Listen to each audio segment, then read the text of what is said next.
Morning rounding.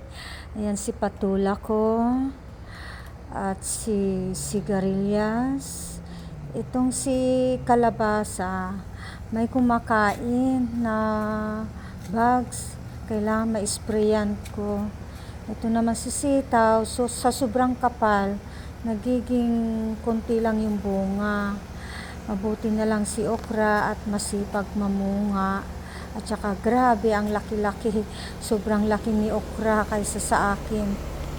Tapos ito si Eggplant, ay pipitas ko lang din ulit yung bunga. Ito si Siling Pangpakbet, wala pang bunga. Ayan na yung kamuti ko na ginapas ko the other day. At saka ito na rin yung aking ampalaya over the bakod from my vegetables garden kasi wala ng space. Pero mabuti hindi siya nagtampo, na bigyan pa rin niya ako ng bunga kahit papano.